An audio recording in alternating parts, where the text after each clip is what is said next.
ní Alhaj Abdulkabir Bukola Alayande Irasalatu, King of Islamic Music. Mo ń fa àkókò ìsọ fún ẹ̀yin èèyàn mi wípé Bísí Ológe TV show òun ni kẹ́ ẹ máa wò níbikíbi, YouTube, Instagram, Facebook, gbogbo ẹ̀ pátápátá ibẹ̀ náà wà. Tẹ́ bá tó fẹ́ ṣayẹyẹ tẹ́ fẹ́ kí gbogbo ayé mọ̀, Bísí Ológe #1, Bísí Ológe #1 ni ẹ máa wò wọ́n.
ó padà ṣẹlẹ̀ náà. Ojọ́lá Mùsùlùmí láyé. Àlàáfíà ọ̀rẹ́ náà lọ. Ojọ́lá Mùsùlùmí láyé ni o. Àmì ìrìnàjò. Ó sún ọ̀rọ̀ lé, ó bá ní ọ̀rọ̀ lé o. Ó ní ọ̀nà mọ̀dá lórí ìta. Ilé ìfẹ́ òkèkè tó wọ́n mọ̀dá dé. Ṣé mọ̀dá dé mọ̀ pẹ̀lú kọ́nà kí n ṣe? Owó náà fi ṣe òwúrú. Ó tó sẹ́yà. Ọ̀gá. Ẹ̀rọ múlẹ̀ ọ̀gbẹ́ kan o. A lè gbẹ́nu fún ẹ̀sẹ̀ o. Olórí fẹ́ mọ́ra pé. Ọ̀gá. Big London ọ̀gbẹ́jọ́. Big London ọ̀gbẹ́jọ́. Ẹ̀rọ sáré ọ̀gbẹ́jọ́ gbẹ́gbẹ́gbẹ́. Ọ̀rọ̀ ọmọ kí mọ̀ látúbù ọ̀gbẹ́jọ́. Wọ̀rẹ̀ sáàmù àti mú rékèrè. Àyàjú ní jágẹ́gùn. Orí wọn wá ọ̀gbẹ́ ẹ̀ máa ń ta. Ẹlòmíràn jẹ́ ìjọba síwá. Ẹyọ lólu kẹ́ẹ̀jọ́jọ́. Ọ̀rẹ́ mọ́tò. Ẹyọ lólu kẹ́ẹ̀jọ́jọ́ bá sí wá. Hello.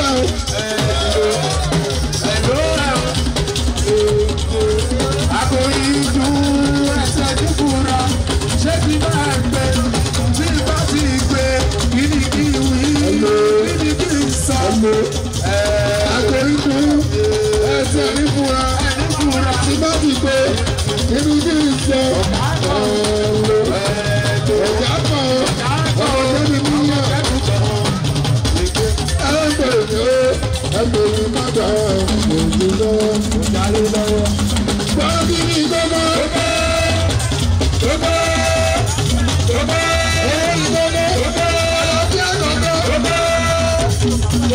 Ẹni búrú kọ̀ọ̀kan.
Thanks for watching this video. Please don't forget to click on subscribe button. Kindly comment and share. We drop new videos daily. Thank you. God bless you.